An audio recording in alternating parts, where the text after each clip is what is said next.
Sengo na baoyo bapeto mena motima pamba te bango ka bakuma na nzaba. Eyo na ngai mundi me papa simo pamba. Ou bien grand chrétien. Ah, je suis chrétien. D'accord. Kasi, révisa. Est-ce que vous allez kubongisa kama kama ndio penza juice nenye ya senga? Soko tozala kubongisa ka ndenga izala kusenga na biso nde vraiment kuzala na biso senga. Kasi soko boningo bozali te. Bozala ka unayo mutu mibeko te. Ndengi pe kusala kana yo misala te. Ete molimo mosantu akoyana mokili po akoka kovanda na biso libela na libela. Tata molimo mosantu topesi merci ya mingi na ntina ete bolingo boboto pe mawana yo bizangi solo suka epai na biso bana ya bato. Biso banani okoka kobundela biso, koka kobatela biso, na mikakatono nyonso moyina kobongisela biso. Poka ya mokolo malelo ya mardi 13 mai 2025 na oyo etali organisation na niveau ya la jeunesse kimbangiste na nzela ya direction générale ya jeunesse kimbangiste ebongisami ete ntinsani lisusu ya mibale to deuxième compétition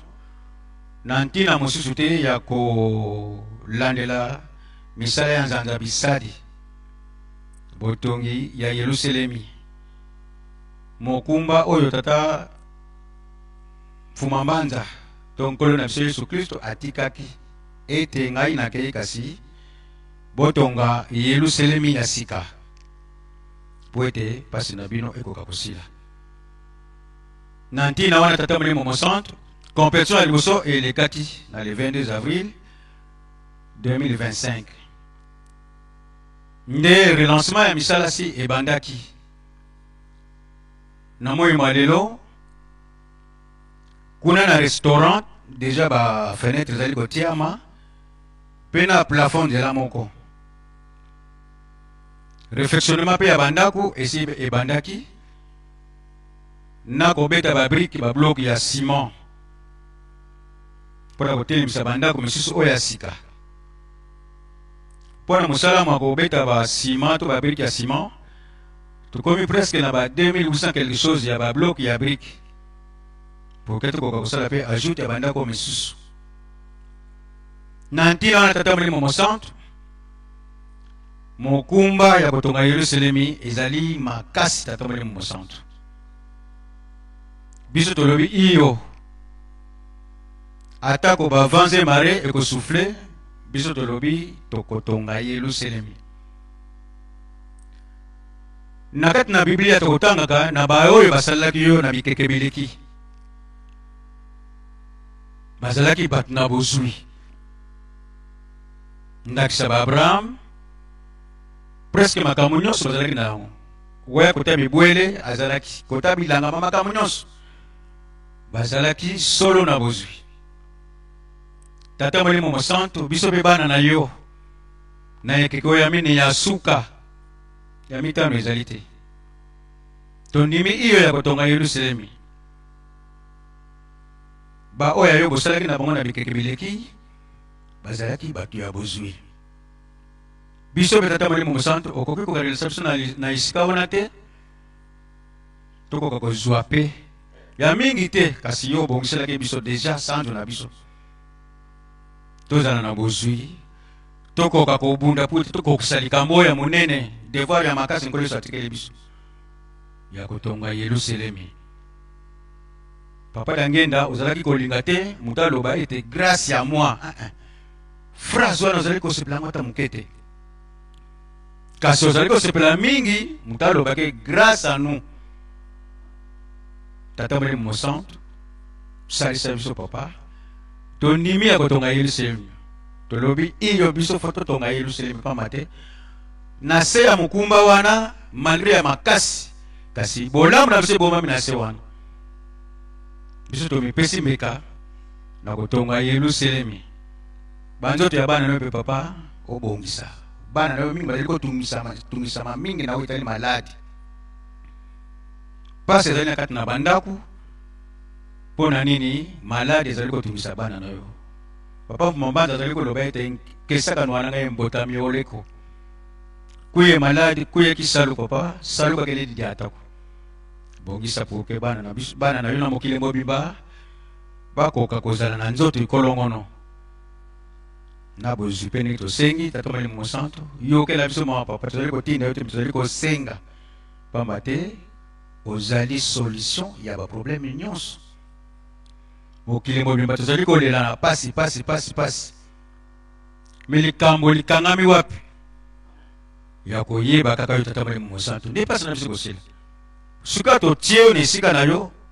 makambo nyonso masili nango kasi na esika wana nde mokili tozali kokoma te ya kotombola yo tata molimo mosantu porke okokisela biso manso toza na yango posa nyonso toza na yango posa papa osi oyebi na mwa moke oyo tobongisi mpona mokolo malelo ya mardi 13 mai 2025 yango wana na kombo na nzambe tata mwana mpe tata molimo mosantu amen papa de la ville za fungula lwakisi.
Kimbangisme oye!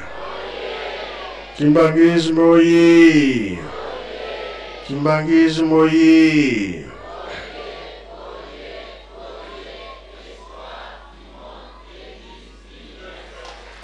Kamba oye! Kamba oye! Kamba oye!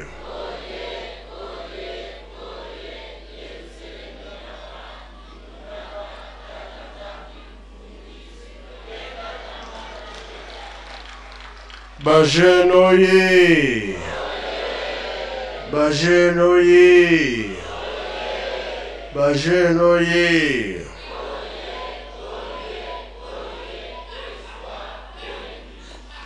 Eunwe! Embazie! Bilumbiakulwe! Yangalala! Esengobi esengote! Kiese voka kiese kui. Sai voka sai kui. Na kombo tata mwana pe tata molimo mosantu. Lelo ezali mardi eza mokolo ya biso ba jeune. Oyo toyokaka makambo ya 5 mois epai ya papa Mbenza. Tozali bana mapamboli. Batata na biso bateyi biso mingi. Eloka makasi nde mutu na mutu abatela elembo na ye. Bilembo oyo tobatela na tango wana Nzambe alobaki ete akosala likambo na mokili bana mokili esalama nano emonani te. Ezali bongo yo bongo te. Yango na biso tobatela bilembo na biso po mokolo yango tobika. Soki ozala elembo na ye te, moya kobika kozala te. Ya mibale tolobaki mokolo yenga lipanda ya molimo eyabi eya te. Wana ndenge tata Kimbangu alobaki na 21 na banza ensemble.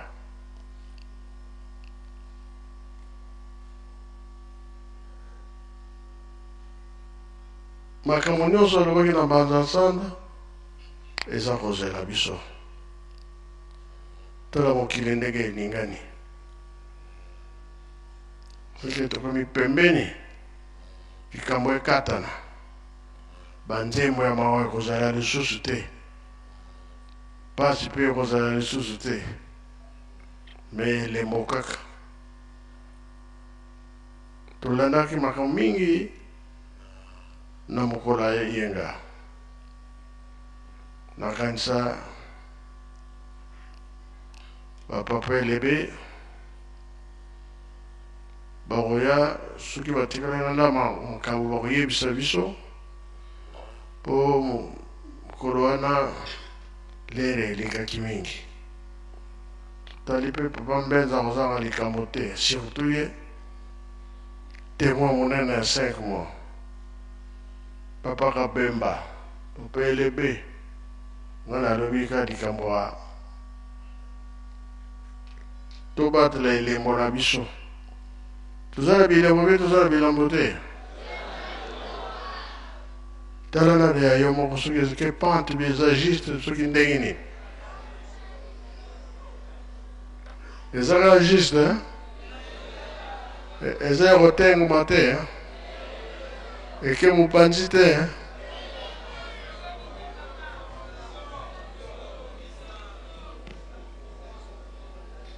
oyikiyiki ekomi mingi merci bapapa napesi bino nzela na kombo ya tata ya mwana mpe tata molimo santu merci tata molimo santu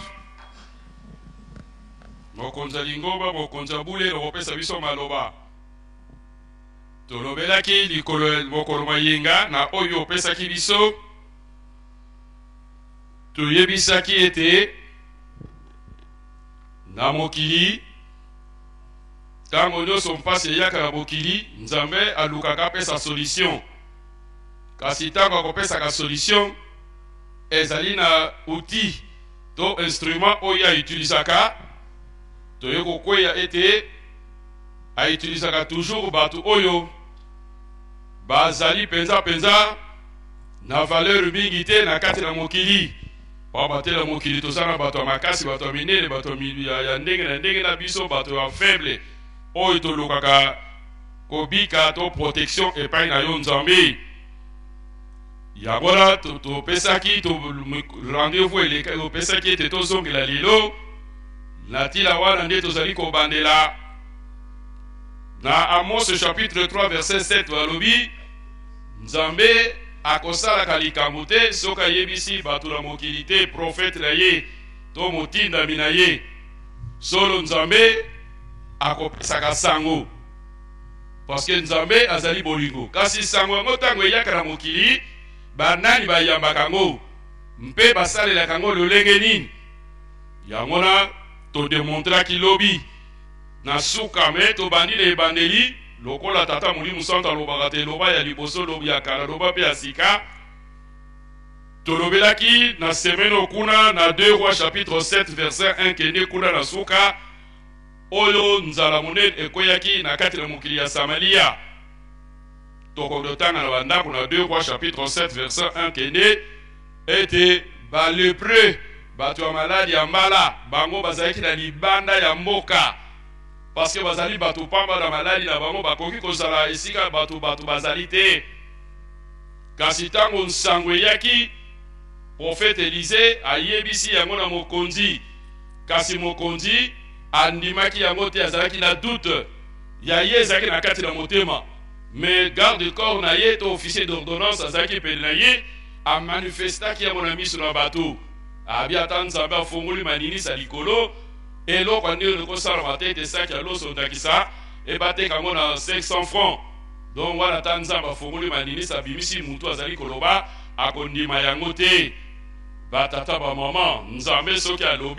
alobi soki likambo ezali soki aza koinsiste lokolo tozali lelo tozali koyoka tolona tobokola tobondela tosala misala zali likambo ezali epai tozali kokende likambo ngo ekokisamaki mokolo wana balepre oyo bato pamba bazalaki libanda bango nde bayaki kodécouvrir ke basoldat ya asulia basi bakimi bazali susu te babandi kolia komela babi te esengeli to koyebisa mokonzi bakotaki na mboka bayebisaki mokonzi lobiko ya Samari emonanaki na mokolo wana tolobelaki lisusu ete ntango nkolo Yesu abotama malgré azalaki na famille royale mais bayebaki ete nkolo abotamaki akende kobotama na ndako na bibwele bongo babatele na bampate bao bazalaki na esobe bango nde bato bayebaki liboso ete nkolo abotami bazalaki kolala libanda ote bozwi na bango molimo na bango makasi na bango ezalaki na bibwele na bango esengelaki balala kuna bakoka kobokola yango mais dans l'entretemps na kati ya mboka na Bethlehem bato minene bazalaki me batikalaki koyeba yango te kino nkolo Yesu akimaki na Egypte kino azongaki batikalaki koyeba yango te me bato na pamba bayebaki yango ye nkolo Yesu ntango babandi mosala na ye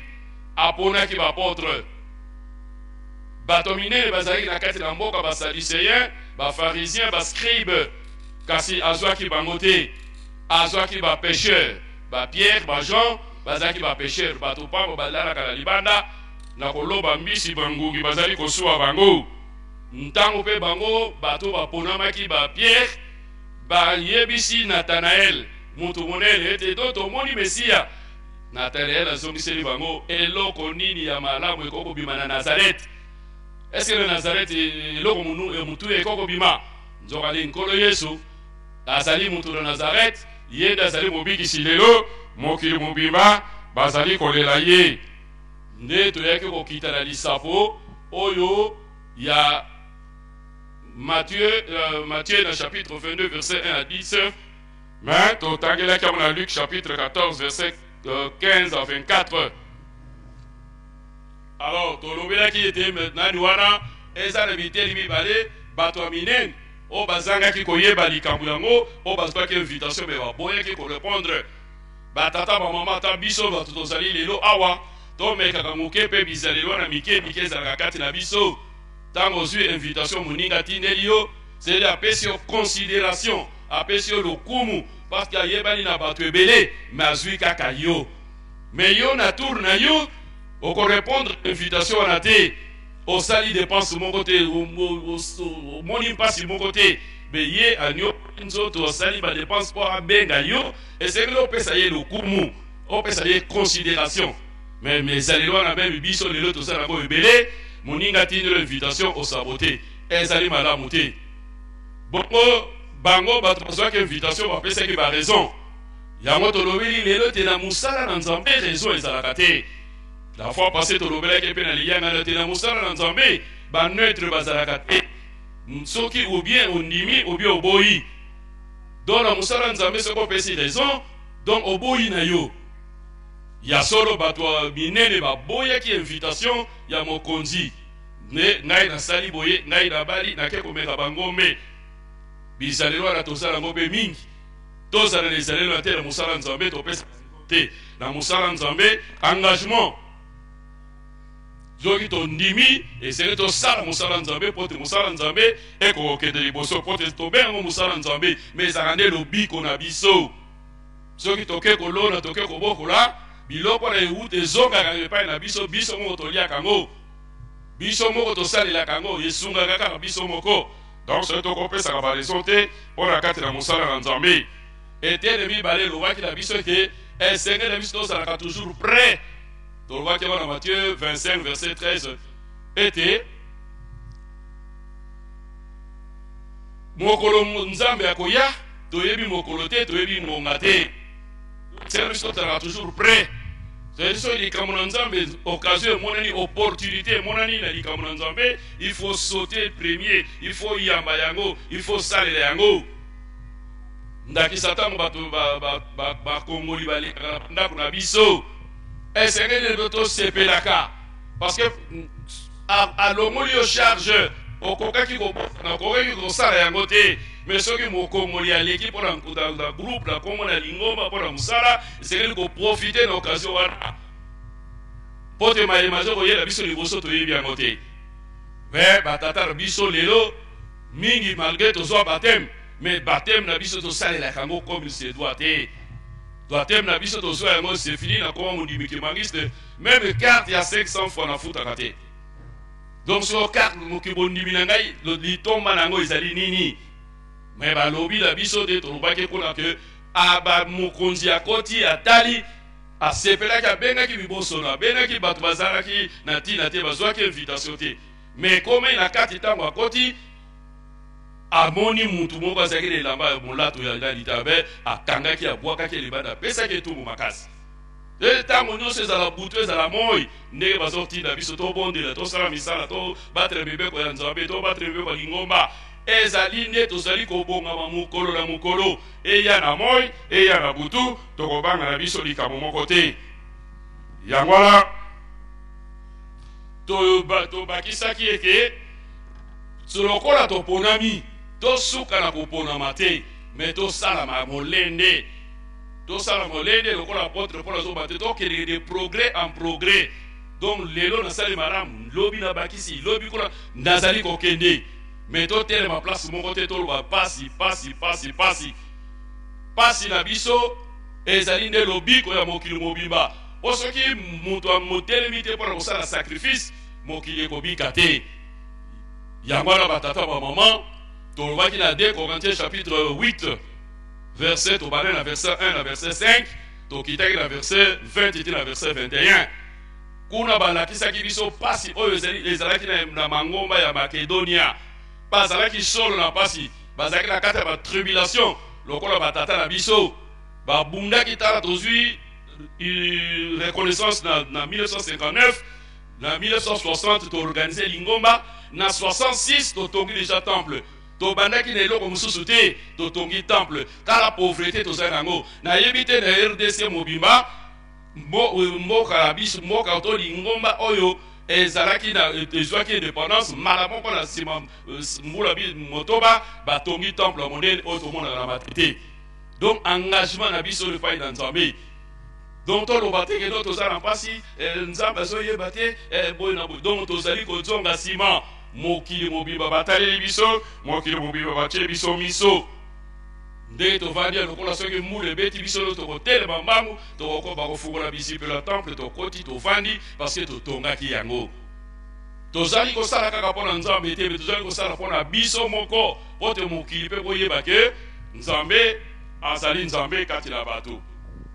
azali kosilisa na liloba moko ya suka oyo toyoki na mopapa alobi ya yiki oyo ezali koya na kati na mokili oyo tobengi la tribulation na kati na français lobi tribulation ezalaka periode moko ya pasi oyo kondima ya bato solo ekomaka malili surtout lelo na biso tozali komona tolandaki mokolo mayenga ete tina biso na kati na Yerusalemi yiki ezali na kati na lingomba alors esengeli na biso tozwa mayele abi ntango yiki ekoya esengeli na bino bozwa mayele tokende otanga na Matthieu chapitre 24 verset 15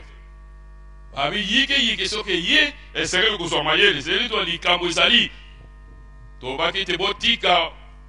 yiki wana emonana po te yango eza kobenda kanda na nzambe po te nzambe akokata mokano tozala nzembo moko akala toyeba na lingomba te botika nzambe alala te akoyoka kolota ndoto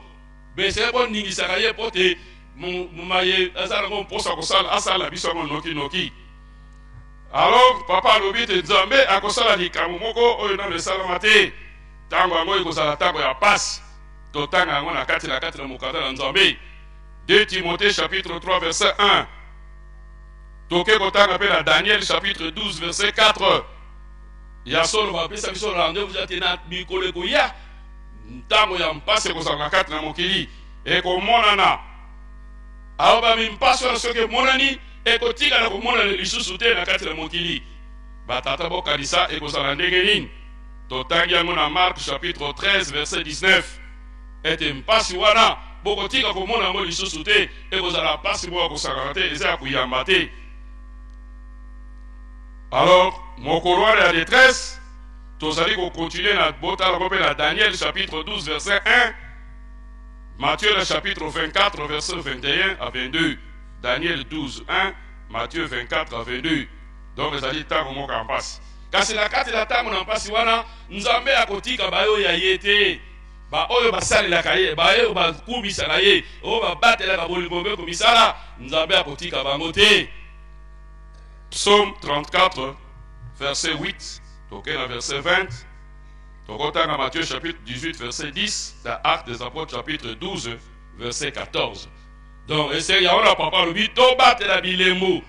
parce que bakotala biso de longi et qu'on les à l'hôpital te totala na laboratoire ce que la malaria mais bakotala les longi soki et les monayo ezali pour te tanga kotinda bangelou nenga lobi Ézéchiel tala kaka ba oyo bazali elongi bazali lembo otia bango olekisa bango nde totala na Matthieu ete bana na nzambe baleki na droite ba meme bantaba baleka na gauche. Donc elemo o ezali kongana na elongi na biso to batela ngo elemo na biso ezali na bolingo mibeko pe bisala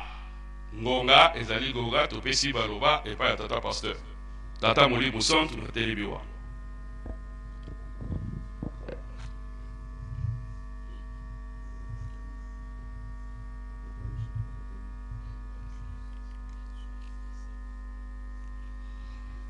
Na komona nzambe tata mwana tata Molimo Santu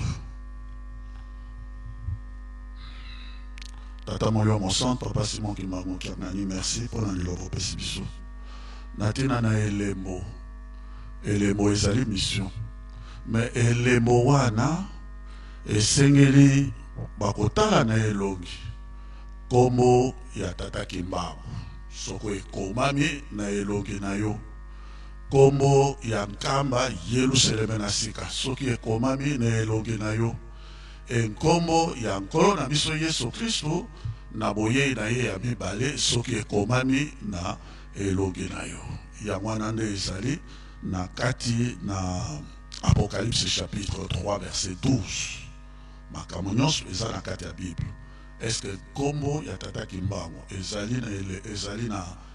elongi na yo kombo ya nkamba Yerusaleme ya sika po bayebaki yo ozali na identité na yo ya Yerusaleme na sika komo wana ezali ou bien komo ya nkolo na boyei na ya mibale est-ce que ezali soko ezali te yo ozali kimpumbulu place na yo na kati ya lobiko ya bana na nzambe ezali te ya mwana nde elemo oyo osengi na biso tobatela yango parce que Esaïe asakolaki ete Yerusaleme ekolatisama nkombo mosusu oyo nkolo ye moko akobimisa na monoko na Esaïe chapitre 62 kuna un suivant ezali na kati donc esengeli ezala Yerusaleme ya suka ekozala na nkombo mosusu ya sika oyo monoko na nzambe ekopesa ntango tokomi le 5 avril 1921 nkolo Yesu abimisi alobi nkamba oyo ezalaka nkamba yango nde ekomi Yerusaleme na sika monoko na Yawe nzambe alobi yango nkolo yango wana esengeli yo lata na elongi na yo nkombo ya Yerusaleme na sika tel que nkolo Yesu alobi yango soko ozali croyant ya nkolo Yesu il faut na elongi na yo bamona kombo ya Yerusaleme na sika ndenge ye alobelaki yango. Donc je nalingaki na beta nanu sete nesika ndeko asokisaki tata mokonzi abule nzambe kati na biso bato yo lobi mokuse molobi mingi penza likamo oyo biso tozali na yango tokamata nano na contexte biso tozali ndenge papa pasteur Kabemba asukisi ponga naza kobana lisiko ya asukisi mokili ekoti na tribulation oyo ya pasi emona nano te depuis avant-hier le 10 mai je crois na 5h27 scientifique balobi boye la terre mokili biso tozali la terre ekomi mosika na soleil, c'est-à-dire na 152 millions de kilomètres 152 millions de kilomètres du soleil. Or en temps normal la Terre est à la distance, il y a 90 millions. Maintenant, ça fait 66% d'ajout. En conséquence, Banda, na moi, au bisoto sali na yango ya mai, tikuna tokila kokoma na moi ya août, pio ekozala na mokili mona nanu te, suka na pio ekozala na mokili makasi. Et puis l'épidémie ekozala makasi, ya rhume, ya grippe, ya passe. Donc le roi ekozala mingi. Wana ba scientifique ne balobi yango. Donc bana na période oyo, donc passe ekozala. Yango wana papa elobamaka ete passe ekozala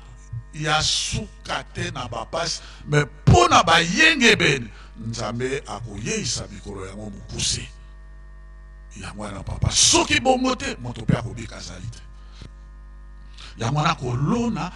kobokola ekozala parce que mpio soki eleki mingi ndenge balobi récolte ekozala difficile, bampasi ekozala difficile. Or na psaume 132 verset 13 nzambe alobi boye, ngai nasili kopona Yerusalemi, yango ezali ndako na ngai, efandelo na ngai,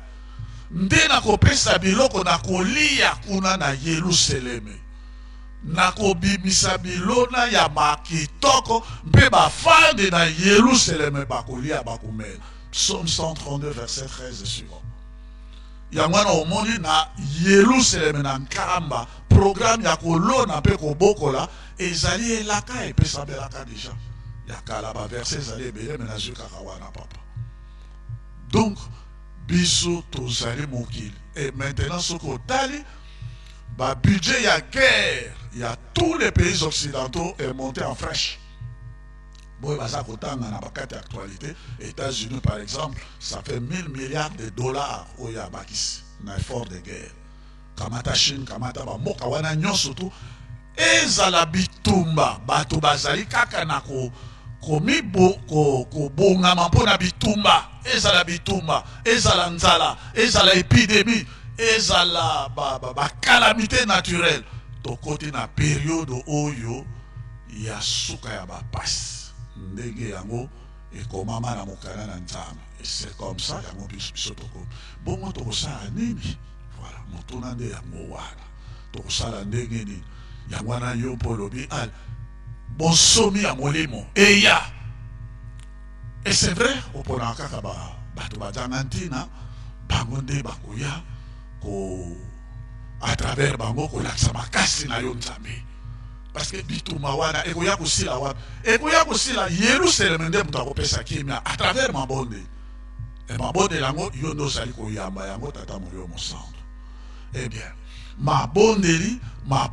ya Yerusalem nzale kusila wapi kaka na Yerusalem. Parce que nzambe alobi ngai na polisi yo na poli Yerusalem efandelo na nga nde nakobimisa bilona biloko ya kolia na koleisa bato. Eko mama yango na papa jange na lobaki epa wana pe yo zali koloba epa wana depuis 1921 kobeta kaka sete na kolona parce que kolia ekouta kaka na Yerusalem bisika nyonso to ba calamité ba inondation ba nani ba pasi ekoya yo nde koto moto sima ki yango parce que na l'an 2000 wana tango biso to komaki kuna e ba scientifique balobaki ya globe oyo elingaki ko tolinga tokota na eloko moko ya somo na kati ya mokili kasi yo obombaki yango ti maintenant bayebaka te une seconde seulement mbele mokilo epanzani mais yo nde yo vandi awa na se mais yo vandaka mpe kuna na likolo nde osimbaki yango po anini wana osimba mabele papa po osimba yango redresse yango catastrophe ezala te po bazali kolobaki na l'an 2000 mokili ekosuka kasi yo okalme mpo obomi likambo na yo na ntango oyo yo moko obongisi yango papa. Papa lelo tozali le 13 ezali kolobama ya kala eza kolobama ya sika le 13 mai nde biso tozali lelo le 13 mai na 1917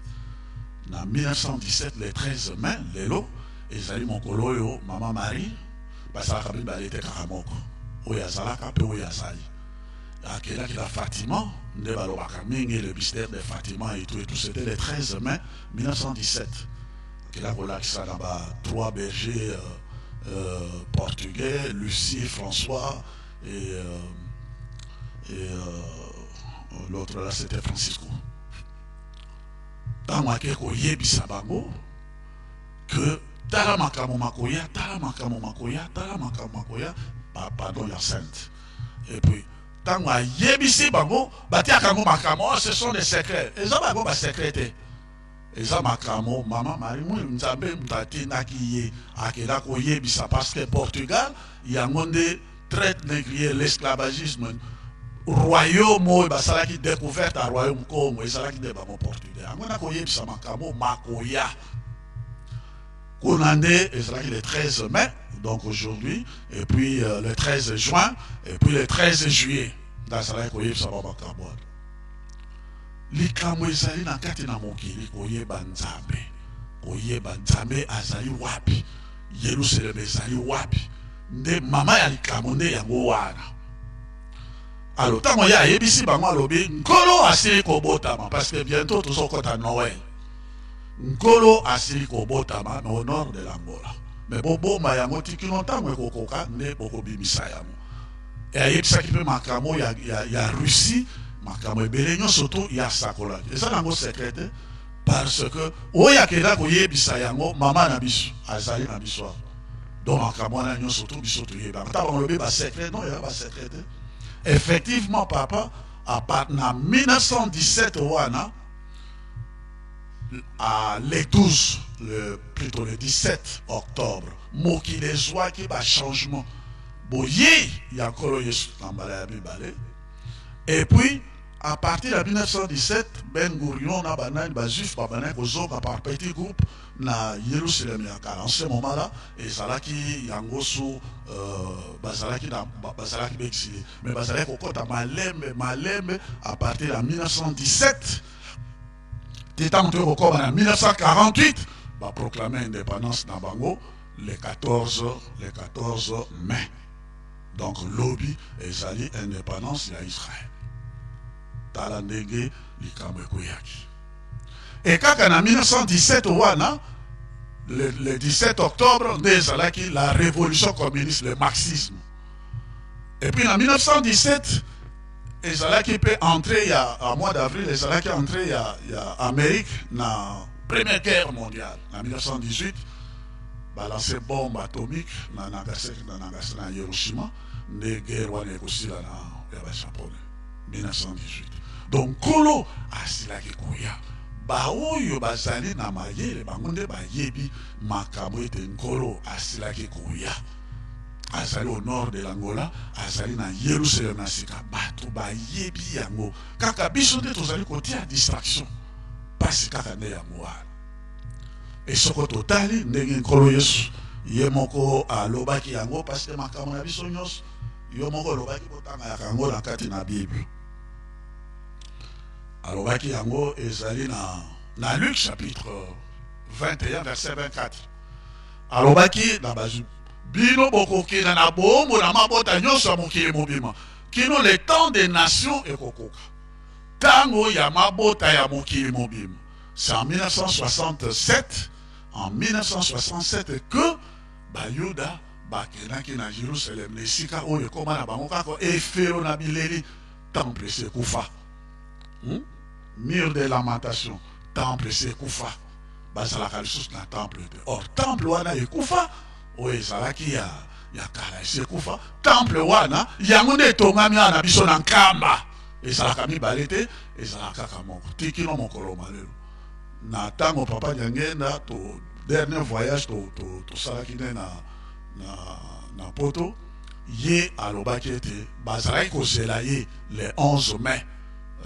1992 bazalaki kozela ye mpo ete akende kotia libanga batonga temple kuna epai na bango.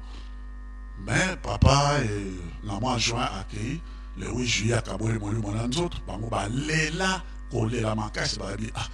esili na biso mpo na nini temple wana elinga koya kotongama epai na biso etongami en Afrique au Congo anka moyen mosusu tosala te biso nyonso tu tokomata kaka nanka omoni papa. Donc makambo nyonso tu ezali awa ezali epai na yo tokamata mona badetail ebele te papa faute de temps. Voilà, tolobaki 21 verset 24 à 25 lisusu likambo oyo tovivaki yango ezalaki boye soki okamati de 1917 te oye kokoma na 1987 ça faisait 70 ans 70 ans. Papa Diangenda ntango azalaki koyekolisanga makambo ya Daniel, livre à Daniel, livre Apocalypse, tout ça, ce qu'on appelle la gestion des temps prophétiques, dans période, bolikambo ekosalam. Il y a pesinga yango, abi développé nano ici kao. Tant on a développé yango, na pesinga oui papa, de 1917 à 1987, ça fait 70 ans, Israël sera détruit. Il y a kamati fait na komaki makamwana, baki ko corriger mon papa kolutu. Ma corriger yango, baye ko zonga. Sanga balobi Jérusalem ekozala détruite était pour tokosala tosalina no remise reprise te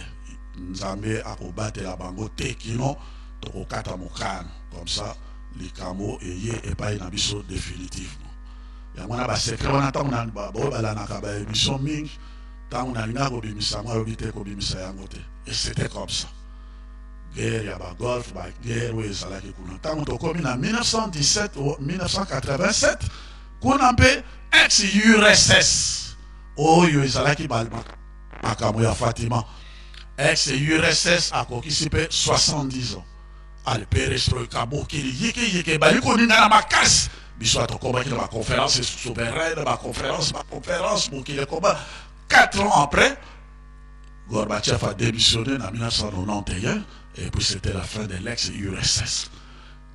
Mon élément a combattu beaucoup moko pe alekaki na TV5 alobi eza na moto moko azali na mokili azalaka très faible mais yende mtaza koningisa. Il parlait de Papa Mfumambanzi. Yango na moni ex-URSS ekweyaki une super puissance ekwe yango moko epanzani. Yango na tata bato nyonso maintenant babani komituna likambo ekozala wapi te. Papa Kabemba asokisaki nde esika wana mpe nazali kotelema moke ntango nkolo yesu abotamaki papa ezalaki kaka bato pamba bayebaki ke mwana na nzambe abotami me bato na mayele bamutaki mosika bango mpe bayaki kotatola bapesaki bakado dont un africain Gaspard azalaki wana ye moto apesaki or na oyo ya biso bato pamba bande bayebaki likambo wana oyo nyonso biso ntango nzoko eza kokufa na mboka oyo kombo Papa Mfumambanzi abotami nzoko eza kokufa toza kolia banzoko awo bato minene bazoyeba makambo wana te or ke nkolo yesu biso nde toyebi ke mwana na nzambe abotami azali epai na biso epuis nkolo yesu na mission na ye ezalaki bayebaki me na kosukisa biso ya nkolo yesu ezalaki mpe moto pamba Simon de Cyrène dans Matthieu chapitre 27 verset 32 Simon de Cyrène yende azali noir azali africain na mwana na ye Alexandre na Rufus bazalaki na bango bato mwindo la croix de Jésus baza komona eza croix ya malédiction romain akokaki kosima yango te juif mpe akokaki kosima yango te bapréféré kobwaka yango na moto mwindo ale Simon de Cyrène akamati ekulusu wana amemi yango te na Golgota nkolo yesu babaki ye na kati elakisi ete nkolo ntango ye abotamaki bato pamba bande bayebaki na suka bokonzi na ye makambo ne nyonso atiki yango na kati na Afrique chez les Africains parce que na kobotama na ye kinkole na ye refuge na ye aye kosala yango en Égypte en Afrique esika na bato mwindo e na ntango na suka biso bato mwindo tobatelaki nkolo yesu ntango Herode alingi koboma ye me na ntango na suka bokonzi makambo ne nyonso tu eye epai na biso baafrikain Papa Simon Kimbangu yango oyo ezali na biso na nkambo likambo par hasard ezalaka te nyonso ezalaka na plan ya tata nzambe et bato pam. Les banga ou les bois comme les belges, qui papa qui m'a mazalaki en prison, ainsi de suite. Mais tant que comment il dit même pas ce côté bango, bakina kolo, baké kolo kotali banga ou les bois kamaka. Sali sabiso mbwete to zoa, kimia na mboka na biso. Mais ko la ya sali nzambe. Na bolingo na ya sali se bango, abimise pe roi, asali makamunyo surtout, eh bien bango batui kimia na kat na mboka na bango. Maintenant c'est un royaume avec un roi et tout et tout. Et on a pas pensé que papa m'fumambanza médaille à effort de guerre au monde. Et souvent on a kolobani ba belge kaka bangonde bakamati de banga oye boaka maka bango bakamati yango et bakomisi yango le banga moko pierre angulaire batonyo surtout baza komona yango bangonde bapesi reconnaissance officielle de l'église humaniste bati yango ekomi le banga moko ya talo batonyo surtout bazali koya awo. Et l'homme est côté en Belgique, est côté partout. Donc, quand on est sur le bas, il y a solo, beaucoup de gens, on peut y aller solo. Confirmé, tant Israël a commis un boka na bango, qu'est-ce que ça qui peut biso to commis indépendant. D'accord, mais Christo a zali wapi. Ata mo sakoli la nzambe, likamuna nzambe kati na biso ezali wapi. Ya mwana tango kaka biso to du indépendance en 1960. Premier ambassadeur d'Israël nommé, il s'appelait Ram Yeron. Nommé le 11 novembre 1960. Il avait mission, il a vérifié les camo, il a attaqué Mango, solo ou bien solo. Parce que Moka a eu indépendance. Dans Ram Yeron, a vérifié, a sali, a recherche ma casse. A sali conclusion mais aloba ki kamuna ki manzet alobi e pa ina biso mwana na nzamba ya ki nkolo yesu méthode de bela kaite tala baso biso to mona biso bayuda mais pa ina bino tata moyo mon centre papa ki mbango aye le dernier des mystères ya nzamba mon pesi nguya mon pesi mayele bokonzi nyos aye pa ina bino soko bino bokondimela tata ki mbango te bokomona pasi koleka biso bayuda ne soto mona. Maintenant, ben, ça la description, la Seconde Guerre mondiale, pas sur le Monaka. Quand on va l'obéir à Kati, plus jamais ça. Et ça, il va les sous-souter. Et pas une abisso, à l'obéissance, comme on dit, mais il t'attaque et m'a monté pour qu'on a pas ce qu'on les cabissos. Mais pas sur l'obéissance, à ton monde, oh, il y a beau mot bisso ton monde. Et ça, il y a colobaté qui ont mis abisso, les sous. Papa, nazosukisa kaka na likambo oyo papa diagenda asala 3 voyages na Israël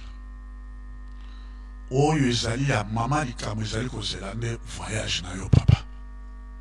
asalaki voyage na 1961 le 27 au 28 octobre nde akeko nokisa mbula na Israël ntango anokisi mbula kuna bapesi ekoti ya grand rabbin Montei et bapesi titre ya chef spirituel et kuna mpe bapesi fongola ya Yerusalem akila kosambela mpo na kimia ya Israël ake kosambela kuna na mausolée ya roi David ntango papa bake kosambela kuna bayemi nzembo oyisu mwana ya David ntango bayemi nzembo wana mangomba nyonso bazalaki na mokolo yango kosambela bango nyonso se regrouper autour ya papa diagé dans sa délégation balobi ngomba et kosangisa biso nyonso autour yango na 1961 et le 10 mai 1969 et na 1973 3 voyages ya lobi na sali déjà 3 voyages tatande moto akoya na 4e voyage pour na kosilisa makambo nyonso ndeyo bazozela yo papa Papa Diangenda a salaki pe 3 voyages na Mbanza Kongo. Kuna 3 voyages wana ya asali po Mbanza Kongo ezali po na biso bato mwindo toloba Yerusalem na biso ya kala. Asalaki voyage na 1931. Asali lisusu voyage na 1975. Asali lisusu voyage na 1988. Assis. Avec 4e voyage, na kolo me bikose sa makamnyos, tata mutakoya kosilisa. Ndeyo. Israël baza kozela yo awa pe na Angola na Kulumbimi na Mbanza Kongo pe bazozela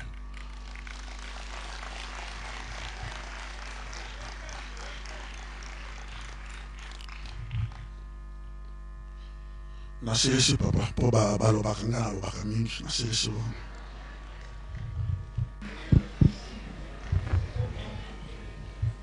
Merci Yahweh. Na komba tata mwana pe tata molimo santo. Limbisanga Yahweh ya solo na benga makite. Mais tant na yoki 2000 ans ndenge papa diangenda yebsaka biso yangwana na ye. Pamba te likambu ya 2000 ans papa diangenda tant yebsaka biso yango après ndako nzambe c'était en 82. Papa Diangé n'a même pas besoin de l'utendele. Comme il a l'utendele, pour tant on a quand ça me fuma naka, toke poto, to ye, pas ces alaka papa. Na matei o epesa maka, na ba mbuta na leur wana. Ba le bien te tant on a quand ça me fuma na toko sala soute. Donc au lobby kaka lipa ya uzui, au lobby kaka fufu ya uzui. Et donc on y se senga to kosala soute. Alors papa et Saraka ye passe na enseignement ya mabe ya ndengwana. Papa lobi na biso ete ndako nzambe wana ezali nouveau départ. Mais bat bazuli ya na sens mabe. Surtout bambuta enseignement ba pesaka ezakmala mute. To zongi la ka lisu ba voyage makasi papa. Pona koteya. Alors, la réussite au Tosalaka ya Matei, na 82, papa me mis sur la lutendeli. Dans même sur la lutendeli, la bi, na moni penza, lingoma et zongi. Au enseignement, nyon sur ma bé, na satan pe, à côté ça comme sengi na ya ma bé, pour être lingoma zala déstabilisé. Po batu nyonso abi biso to pesi ba mbongo na biso to sali nyonso na kata mesila sikoyo tozonga suna misala nzoka ezande ngwanati. Alors papa sepelaka na 83 tant toye le 6 avril et sengwe ezalaka po papa Simon Kimba okiana nyomoko oyebi po yomoko papa yange na kontima oyebi 83 tant toyaka et c'est na batu bazongi église ezaka plein. Alors toke na epa ya mama mwilu epa na yokaka papa diange na lobiete tala ba mama bakoki komata wa koya na cimetière ya mama mwilu te po na nini po mvule betaka le 6 avril na ezaka ya kosakana te. Alors ba mama poto kende kuna na cimetière ya mamwilu ba mama mingi batikalaka na Yerusalemi awa. Papa lobi na mikolo koya soki to kena kota ba fleur pa papa Simon Kimba directement pe na mama mwilu akomata na Yerusalemi bala liboso na yokaka liloba wana. Papa diange na lui mama akozala kaka te tokomata na ye na Yerusalemi. Lero na makamu nyonso ebanosilaka na Yerusalemi. Donc mama mwilu toko bakoria bikozwaye toko kenene na Yerusalemi. Voilà papa diangena c'était en 83. Alors tozongaka bato en tout cas tomataka mingi batata mais ba mama pona pasi ya nzela ndenge salaka biso na 83 ba mama bamataka mingi te. Ti tozongi na mukuse papa likambu ya 2000 ans. Papa alobelaka pui. Alobi 2000 ans. L'heure tokoma na 2000 ans. Donc mokili ekondingana. Pamba te nzambe akobombola makambu nyonso epai na biso. Donc makambu nyonso oyo ya mokili ekoya epai na biso. Mais papa tangwa continue po aloba tala satan denga zalaka. Tata na biso moko papa oyebi musicien alobi papa 2000 ans lisusu na pasi ya boye. Papa tali ye papa torataka maloba nyonso oyo papa abomelaka biso mpona 2000 ans ekatanelaka wana ye alobi en tout cas soko 2000 ans kaka mbote ye foi malamu nakufa tozali kuta pasi epuis ozoloba na biso susu tozela 2000 ans papa na mokolo wana tolataka makambo na yo oyo biso toza kolinga koyokela yo vraiment tolataka yango papa atali abi mbe diambuko ani mono kizola alunda diambuko ono diambu dena mfeti kulutela kadi beno mono yibeno bolimisa ngai alobi nakobombela bino likambo te faki pamba te ngai nazali bino bozali ngai soki namoni likambo bata liboso nalobelaka ezali bino me likambo te lokola boboyi na bino mpona loba na bino makambo ya 2000 ans tata kaka akoyebisa bino alors vraiment ezalaka pasi bamuta bakendeke na ndenge ya bango ya kimuta muta makambo sali me bon elekelaka ndenge wana me ntango tokomi sikoyo na lera papa mfuma mbanza nde lere tomoni ete perturbation ebandi kokota yikiyiki ebandi kokota na mokili tolobi papa yangenda alinga oloba na biso likambo ya 2000 ans nzoka nde yango oyo torataka papa simoki mbangu kiangani nzambe na biso ndenge tolobelaka yango ya solo papa soki totali ndenge papa elebi alobi makambo nyonso eza kaka epai na yo makambo nyonso eza epai na yo pamba te papa diangeni alobaka na biso tata ye kaka moto akoya kosilisa makambo na bino nyonso ya likolo na ya se eza na maboko ya tata pamba te papa soki totali lelo yo mokili mobimba tozotalela yo mokili mobimba tozotalela yo papa mokili mobimba tozotalela yo epai mosusu ezali te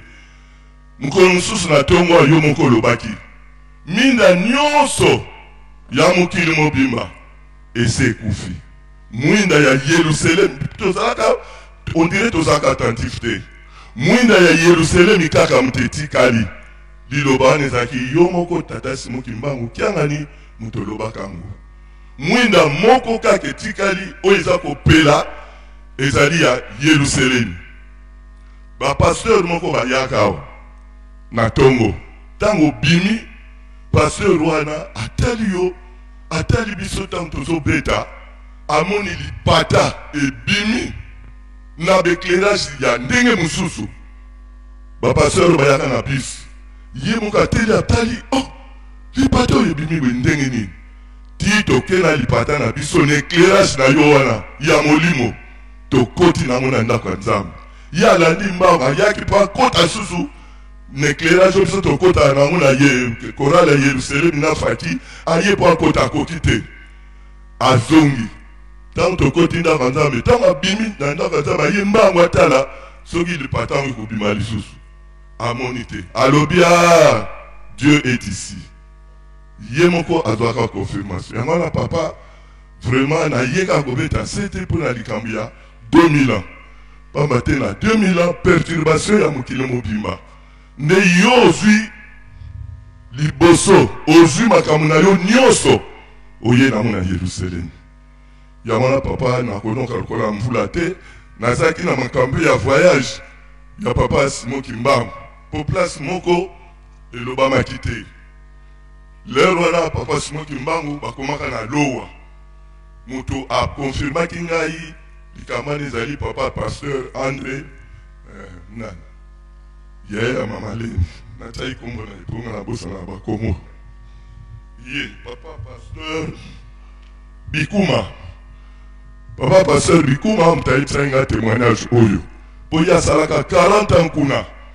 akende okoma pasteur kuna ntango bakomi na lowa ezalaki poste te ke gato nini ya masuwa te ezalaki kaka zamba lowa wana toyokaka ezalaki zamba alors na zamba wana banyama bazali kobima place wana ezalaka lokola terrain donc feu et puis esali lokola plage. Alors bamindele batelemisi bato balbi ale bato etelema na kati ya mai bato etelemi sikoyo bayebisi Papa Simon Kimbangu bato na yo bakotikala awa yo moko nde okotikala na masuwa tozokende na Elisabethville.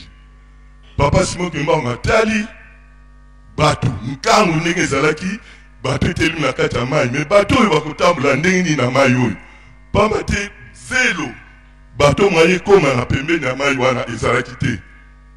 Miracle Papa Simon Kimbangu asalaka wana abandi mbala moko nzembo oyo Nzambi eto utuyikama watu sima watu fila mululudi lwaku Nzambi okala yeto votuamana Nzambi eto utuyikama tambule polisaka yango na mai wana na yebite na baswahili lowa soke laksini me biso lowa kuna na biso na kota ntimansi elaksi dinoko yango na papa nde parcours ya Papa Simon Kimbangu na ndenge wana yango na lobi et puis leur Papa Simon Kimbangu abimaka na nzundu ndenge toyoka histoire batu ya suka balandaka ye ezali bana ya mike place wana histoire tobosanaka yango te tangu batata balandaka ye Papa Simon Kimbangu alakisi bango linyoko alobi biso tokobika na linyoko na nzete oyo pamba te tokokamba mabota ebele ya mibale alobi na bango boye biso toperdre biloko ebele ya solo mais tozana santu na kende ayebisi bango après ça aye koyebisa bango ete botala likambo nyonso oyo bokomonela yango pasi botala na Bible makambo misato wana alobi bozonga musala oyo eza ya bino bamuta nyonso bazongaki ntango bazongi mundela bandi okende ntango bandi okende atala kaka boye na nsima bana ya mike na ya 3 mois bamema bango na baya na bango à partir ya 12 ans 13 ans 10 ans 8 ans 7 ans babandi olanda Papa Simon Kimbangu ntango babandi olanda ye mundela tali premier groupe ezalaki plus de 40 alobi ale basoda bengaka bango beta bango basoda tala mpona kobeta mwana moke parce babengani bango lere bake batala na nsima baye plus de 100 mundela kamwe basali ku ndenge nzela wana ezali mpona kokatisa bakita mbala moko mundela alobi ale basoda bozobanga bango ale bengana bango ntango babengani bana mike baye plus de 300 donc nzela wana ekangami bana na bana ndenge papa diange nayebisaka biso bana bakangami na balabala mbala moko mundela tali abeti maboko abi Simon Kimbangu ozongisi batata kasi tala bana bazolanda biso lisusu ti Papa Simon Kimbangu atelemi atali azongi alobi na bana bangaka zami lufutuka luwidie yingeta ale bakomo benga André Joseph Mandela ni pas même 2 minutes nie bana nyonso bakei ayepa ya mundela bi bana bazonga bi Kimbangu na bana mike bazoyokela yo isili nyonso tozosala eloko moko eza te yango wana rapport wana na makambo mundela alobaka na nzela ntango Papa Simon Kimbangu azongisaki yango wana mundela wana akendeke mpe bazongisaka ye na poto moi mokuse kaka papa ya moyo po ezali histoire moko mingi elobamaka te nakomba tata mwana molimo santo amen. Merci Bamuta papa pasteur Tolandi na oye papa Silisipe Tolandi biso esika totelemi elembo mutu oyo lobaki makambo mpe ya papa mpona 2000 ans ezalaki beau frère kobenga papa bokilo na ye mpe bongo mpe bongo te beau frère mpe akufaki avant. Merci beaucoup novanda bokozela papa mbenza soki ozala posa na bino mpe bokozonga likambo ezali wana na 5 mois bapapa basalaki manso ndenge toza koloba papa mbenza témoin na baloba bapapa misala nyonso basalaki awa 3, 5, 15 likambo nene papa alobaki 2023 papa alobaki makambo ke tokobanela 0 tina kobanela 0 papa alobaki na 5 mois soki tokoki kaka kokisi pa 100 ans ya lingomba kuna kokende makambo mingi bakomona ya changement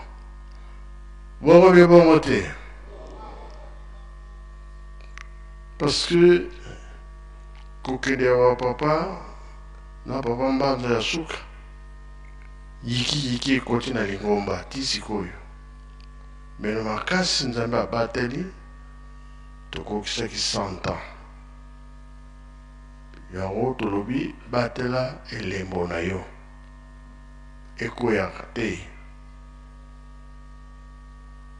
mpona nini o mabongisi ezali ebele ndenge balobaki na biso awa botikali botonga yelusalemi ndenge mpe toza kotonga yelusalemi bagere ezali be ezali te kasi biso mpe tokolemba te oyo toza koloba mpona nini bitumba ye makasi kasi biso toyebi ke nzambe mpe akotika biso te ye mpe aloba kosala susu bato mosusu te biso kaka baoyi bakozonga mponanga natelemi nano wana apesi papa mbenza oyo abongiseli biso ye témoin ya 5 mois akoyebisa biso merci papa kobwa tata mwana mpe tata molimo santo amen.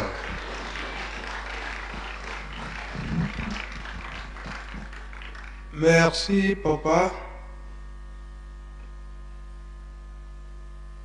ya kopesa biso nzela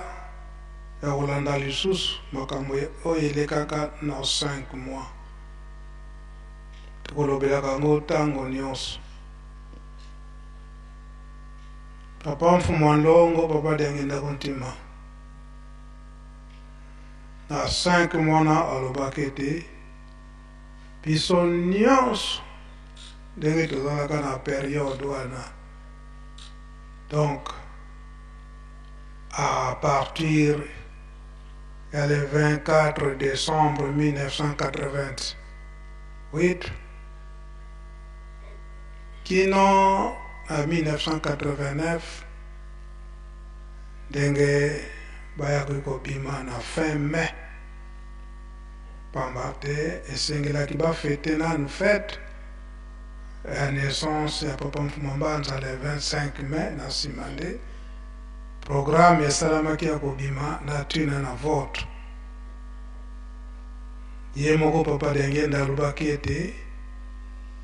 biso nyonso oyo babengamaki bapelerin ndenge alobelaki yango banda ye moko papa mfumo don papa dangenda kuntima papa kisolokele ba mama papa mfumo mbanza pe atangaka ye kasi na compte na bato tokofanda kana nkamba libela oyo ba pèlerin bazalaka 560 personnes na bambuta na bango moko ba papa ba mama faki biso nyonso esoki tozwi oyo tozalaka na nkamba tofandi na nkamba na ntango wana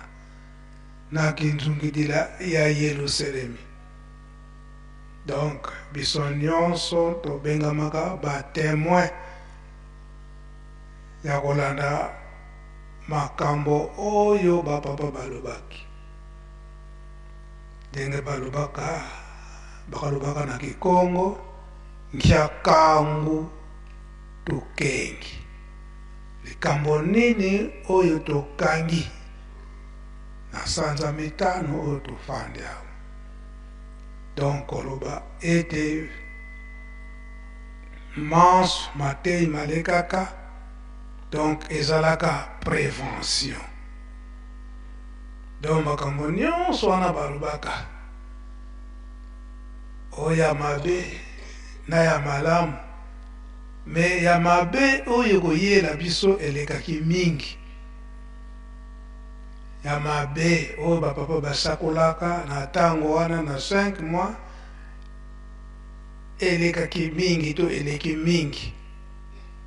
Donc bapapa balobaki ete faut prévenir bino po ba réaction ya makambo yango ekobanda à partir ya l'an 2000 ans. À partir ya l'an 2000 nde makambo nyonso biso tolobi oya mabe ekobima à partir ya l'an 2000 ans. Na ntango wana bino bato boyoki matei bozwi déjà prévention oyo likambo ndenge nini soki eyeli biso na position nini tokozalela oyo tokozwila biso bato tozalaka na ntango wana batémoin makambo nyonso wana nde esengeli sikoyo totransmettre na baoyo bazalaka te na baoyo bazalaka te fo totransmettre papa balobaki boye yango papa denge nalobaka ete à partir l'an ndele makambo wana ntango ekoya suka ya makambo nyonso wana donc ya mabe ekomonana mingi à partir ya l'an 2000 ans ya mabe ekobanda komonana mingi oyo bakobengaka na Kikongo na kati na Lingomba nkembo mya nzasi mya kota mya mingi do na kati na Lingomba bisengo oyo komema biso ekolongola biso kondima ekokota mingi na suka makambo nyonso wana triage ekoya triage wana ekoya triage wana kuna mbanza nkamba siyakadila mbanza nkamba eza wapi yango ngai nasali introduction mais intégralité na yango eza molai po papa ndenge napesaka position nini tokoki kozalela à peu près 40 minutes alobaka ndenge nini tokoki kozalela soki likambo wana eyeli biso mais tozwi kaka extrait moke ekozwa biso 6 minutes seulement ndenge nini asalelaka introduction ya likambo na ye wana yango presse otiela biso introduction wana. Donc ndenge makambo alobaka na 5 mois nyonso yango eza komona ndenge papa alobeli yango. Donc azwaka mpenza likambo ya kati ya Lingomba ndenge nini position tokoyazalela à partir ya l'an 2000 tire bilance oyo ekokota na kasi na Lingomba ana ye moko papa Mfuma Mbanza au tikali kobanda yango na ndenge atikaki biso na l'an 2001 na ndenge apesaki mokumba nyonso wana na papa Simoki Mbangu Kiangani koyebisa papa Simoki Mbangu Kiangani ete ngeye sidinwani mvita yoyo tango balobelaka yango bango mibale mutu azalaka te bango mibale kaka ibuna papa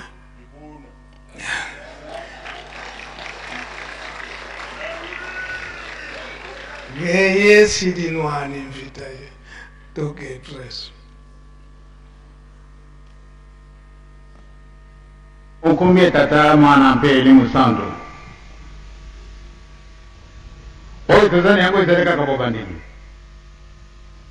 tozali kokenda na l'an 2000 makambo nini makozala periode ya triage periode ya kuponama papa te kasala soko ozali wana papa te kasala zali seso setu seso bana sesolo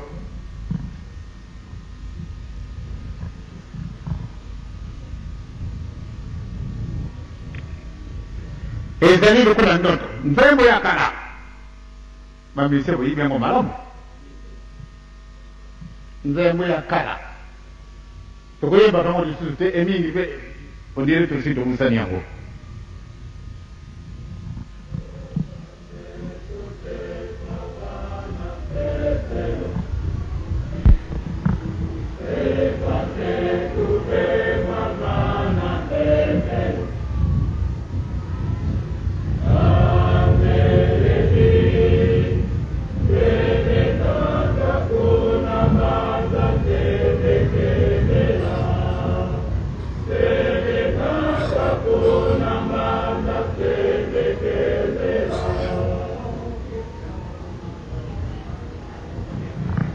bolingo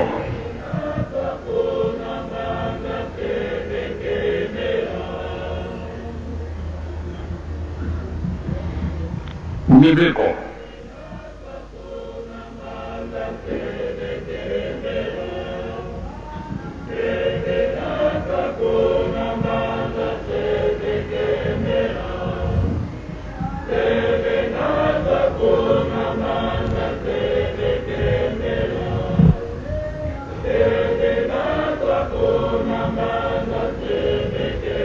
bolingo mibeko misala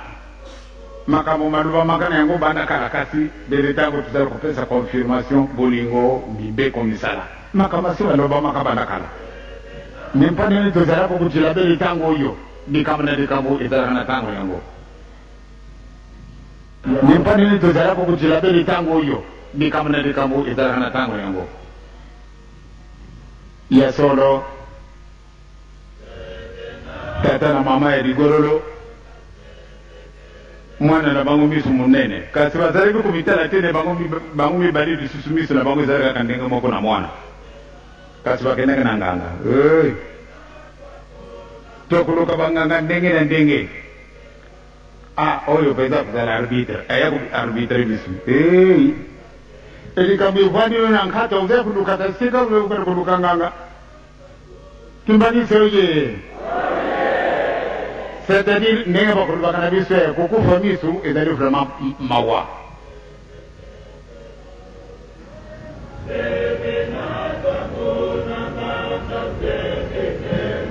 arbitre nayo ezali kaka esika wana kasi yo linipika akenda ko azalanga arbitre po ate akatelanga likambo oyo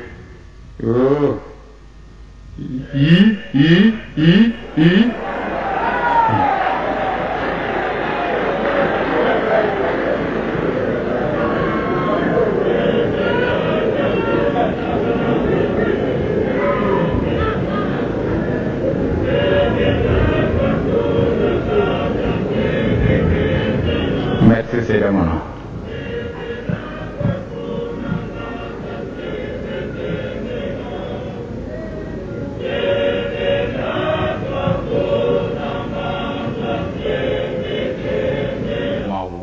Mawa ya solo makamwana mapoko mwana wakati na ukili mwabisu mazairi te tamba ke awa te izali na makambu maso kasi kawa soko kimba radio mususu ndenge bana na ngai na Canada ba telefone nga na lelo na butu bango ba lubi papa tozara kutara kaba image ezara koleka na muka na binu ya kisasa bala bango bibembe mususu bangulu baza kulia kama una kati na balabala na hivi tu soko bomoni makama zoba malheureux que vous êtes, vous venez fuir ici, rentrez dans votre pays pour qu'on vous tue comme un cochon. Anza bien bien bana bamoni mawa bana baleli kasina makamwana bazani ndingona te ya soro makamwana mayaki kasima sima lekini mango izalaka ka courant nzame na bisu akobogisa bisu kaka sino kuna na poto bango yonso baza kuleta ka bango bilingi ya makambo yo oyi monenite kasi phabate tozali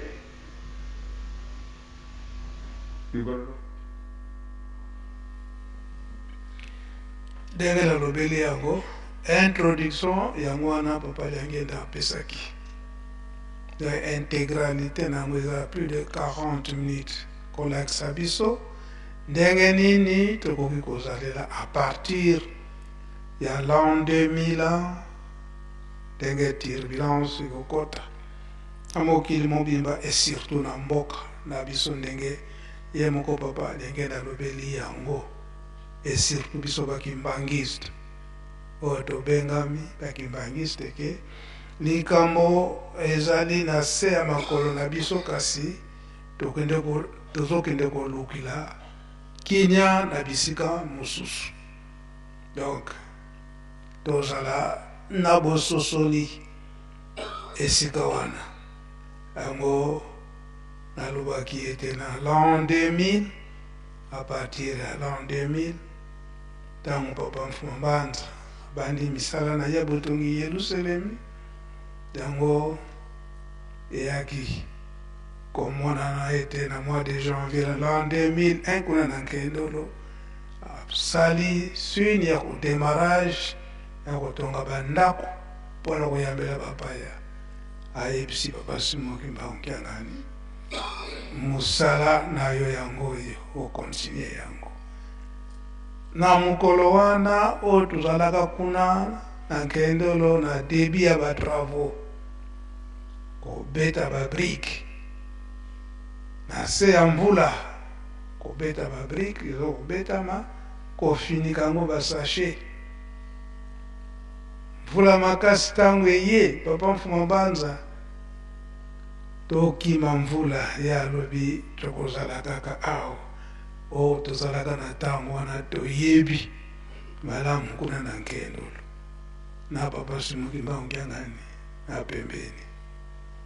pe wana papa Mfuma Longo papa liangenda kuntima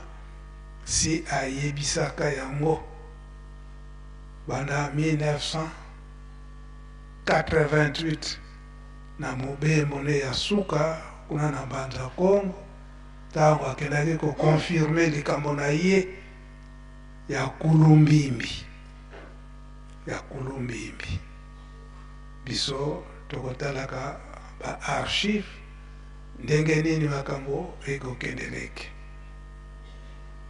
nzembo asengaka ye papa Mfuma Longo kolonga na Luanda poete kolonga na Luanda abanza papa misipe bakoki koyeba bobile bobanda kozanga te na 1988 wana poete papa Mfuma Longo akende na Mbanza Kongo nzela ebandaki kokanga matango nyonso soki alingi akende o papa okokende te pamba te boye o décision ya gouvernement eza koloba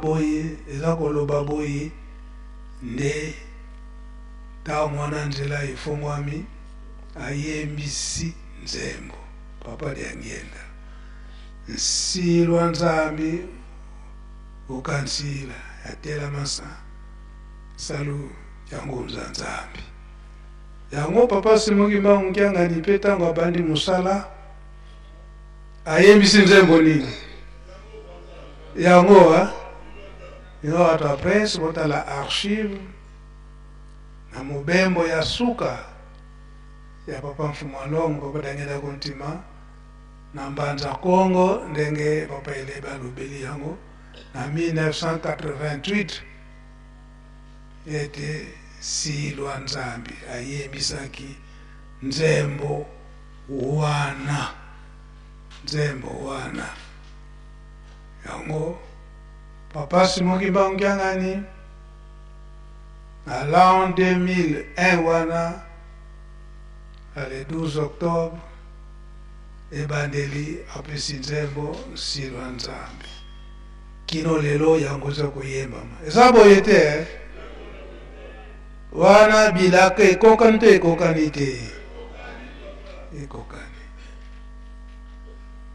papa lyangenda toyoki ye sikoyo alobi ete seswa wana seswa à partir ya l'an 2000 ans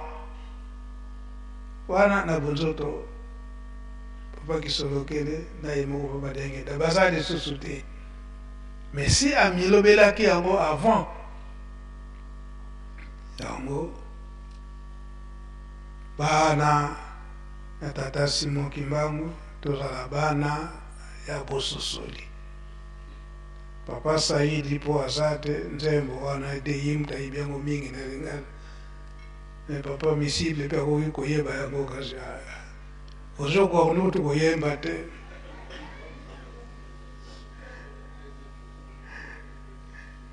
toyebite mama Clément soko kokikomeka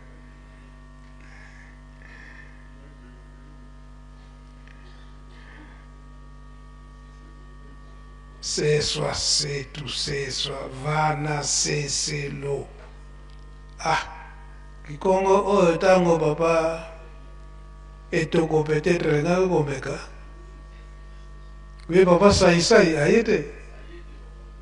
nzoto eza mabe malamu te banda mukolo yenga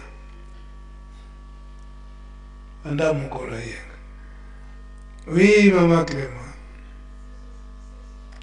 seswa setu seswa nkungono zeiwe ndamu kwani nzeli seswa setu seswa vana seselu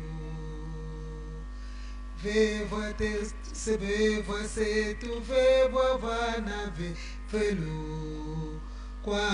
veledi sebekota kuna Mbanza sebekembela nkyambanza ebakota ku Yerusalemu kukunga awe ingeta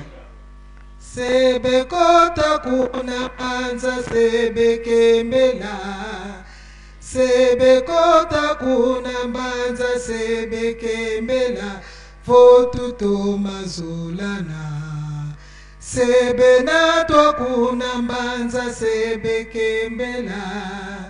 sebenatwa kuna Mbanza sebekembela basolo mususu anezanga mamobulu papa loba na lingala kasi oyo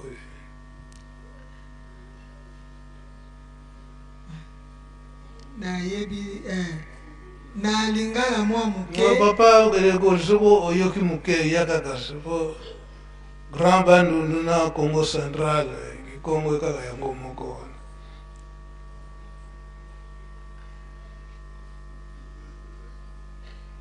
à part basolo de salite nani votutoma wizana votutoma zolana me na koyemba boye na yebi penza koyemba ngote sino kobima propre pesa ikas. Merci Nkolo na komba tata mwana peli musantu ya tia kikoma una libre.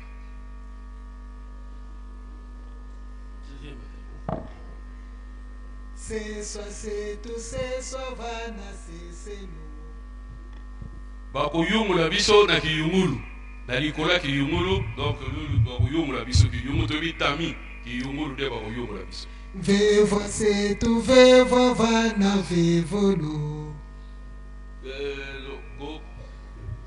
Denge ba populaka loso loso de no ba populaka uglane ko popula ko loso kwa veledi sebe kota kuna mbanza sebe kembela bapeto ami nde bakokota na moka ya Yerusalemi pote bakokosepela sebe kota kuna mbanza sebe kembela yawa kaka ndenge bazongeli solo ete bakokota bato bapeto ami bayenge belinde bakokota na mbanza na Yerusalemi pote bakokosepela votu tomazolana soki tokolingana soki tokozala na bolingo soki tokolingana makambo wana nyonso nde tokomona yango sebe natwa kuna mbanza sebe kembela bakomema biso na mbanza babomema biso na Yerusalemi na mboka Nzambe po tosepela votu tomawizana soki tokoyokana sebe natwa kuna mbanza sebe kembela bakomema biso na mbanza na mboka Yerusalemi po tosepela oya misato elobaka soki tokosima mbeko mina koyemba boye na koyemba ngo bien te voilà yango wana te bankolo ndenge mama ayembeli merci beaucoup kozonga na bino merci yango papa mfumalongo papa lengenda alobaka ete bango bakozana na bango ba arbitre siko biso tozokende kolukila ba arbitre esika mosusu ba arbitre ngo baza wapi awa na Yerusalemi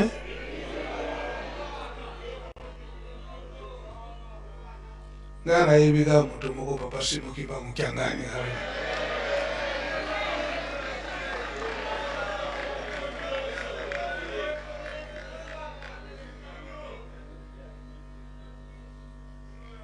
yango tolobi ete tokanisa nzembo papa mfumu ndongo ayembisaka na 1988 kuna na mbanza Kongo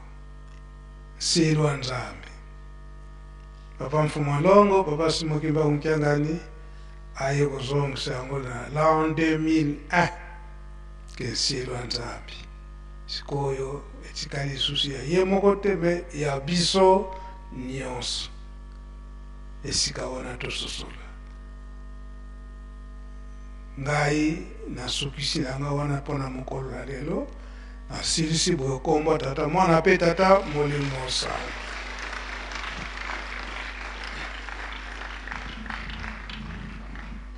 Merci papa Benza.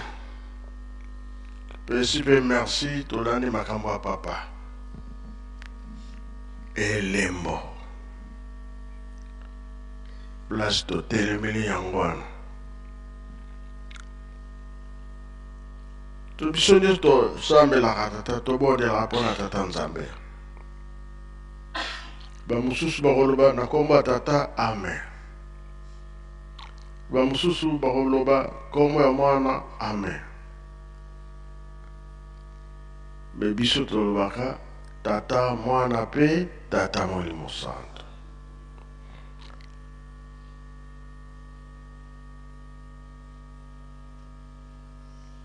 ntango nini babandaki koluka tata molimo santo nda nayebi 13e siècle ti sikoyo nda naye te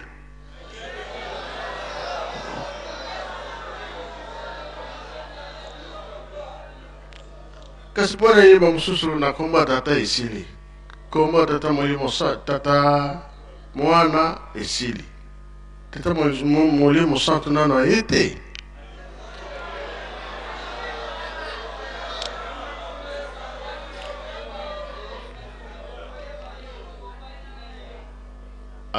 nzakomba wana bangala njampu na Brazil nzambia mpungu wapi awa makambo ezali yo batela kaka elemo na yo mpona nini oyo nyonso batata batikaki koloba na biso ezomonana yiki yango oyo soki ezeteke azali bayemba mpe bayemba te bokotanaka toyoka yiki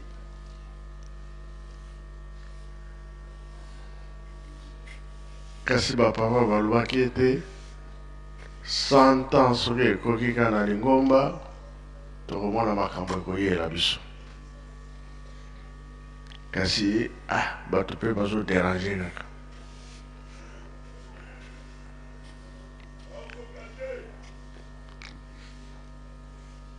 oyeba okoka te misiple azali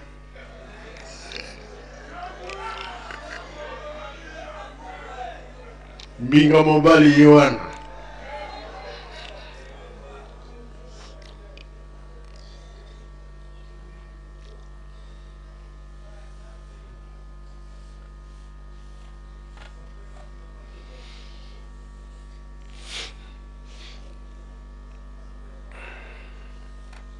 mokili okonguruma eza boye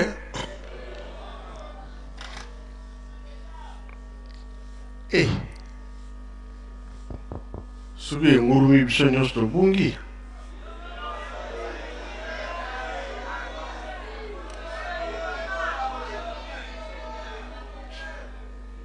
alejiteki tozozela bino ti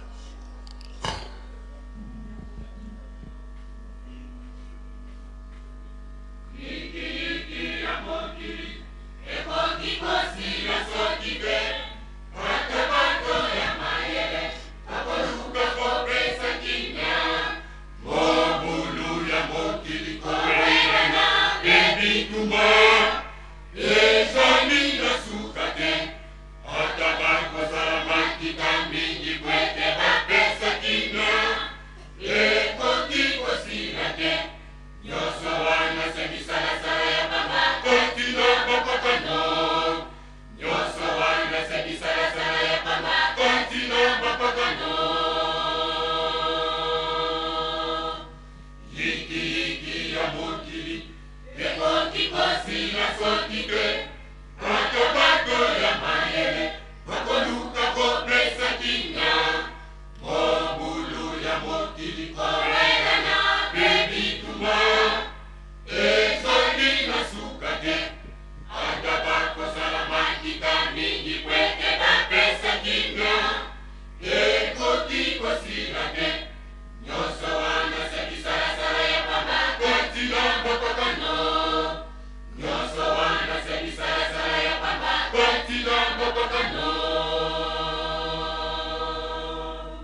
Merci. Boke na kovanda. Onyonso elobami awa. Yo bengami croyant ya tata Simon Kimbangu. Banzembo ezali ba message zana zali kotindela biso. Epesa biso mayele. Oh, lingomba ya tata Simon Kimbangu bibeko eleki mingi. Balobaka bie balobaka te. Soki biso to simi mibeko toyebi ntina likambo po toyebi ke moto akoya kosambisa mokili oyo kolo Yesu. Soki tokobika mibeko nde ekobikisa biso tosilisi na kombo ya tata mwana pe tata oyo bapetome na motima pamba te bango kaba kuma na nzaba eyo na ngai mondimi ya Papa Simon Kimbangu ou bien grand chrétien. Ah, je suis chrétien. D'accord. Kasi révisa. Est-ce que vous allez kobongisa kama kama ndio penza juice nenye ya senga? Soko tozala kobongisa ka ndenga izala kusenga na biso nde vraiment kuzala na biso sene. Kasi soko boningo bozali te. Ozala ka unayo mutu mibeko te. Ndenge mpe kosala kana yo misala te. Ah. Ozali na posa ya ba message ya ba papa, ozali na posa ya banzembo na biso, ba mateya oyo eko contribuer na kondima na yo, kende ko s'abonner massivement na chaîne na bino ya sika AK21 officiel. Wana ezali chaîne ya YouTube et o s'abonner pe na AK21 Kimbangu World na Facebook esika nini to kosala ka partage ya ba information ya lingomba à travers le monde. Ozali na Beni, ozali na Gemena, ozali na Europe, Asie, Amérique, Océanie, contactez biso na ba numéro na biso, pesa biso ba information, toko balancer yango na ba chaîne na bino oyo tozali koloba AK21 Kimbangu oyo ezali moko ya ba utile ya communication oyo tozali ko travailler. Objectif na biso ezali nini? Objectif na biso ezali tokomisela bino ba information ya lingomba, tokomisela bino ba message ya papa, tokomisela bino ba nzembo oyo ko contribuer na kondima na bino oyo ekotia bino na kati ya unité ndenge bateya ki biso epa ya ba papa misato. Donc pour s'abonner pour être opesa biso makasi ya musala oyo, pour s'abonner pour être bo encourager biso ya ko continuer ko œuvrer ko sala musala oyo ya promotion ya lingomba, ko sala musala ya promotion to ya ba valeur na biso na Afrique. Lingomba na biso ezali moko ya ba valeur moko primordial na kati ya Afrika. Yango bosunga biso na ko partager ba émission na biso, bosunga biso na ko s'abonner na ba chaîne na biso et puis bosunga pe biso na ko like pe bo commenter na ba publication auto ko salela ka bino. Abonnez-vous sur AK21 officiel pour recevoir plus les informations liées aux activités du kimbongisme. Le message de Papa Simon Kimbangu Kiangani, le message des trois voilà, le cantique de l'église et les différentes prédications. AK21 officiel.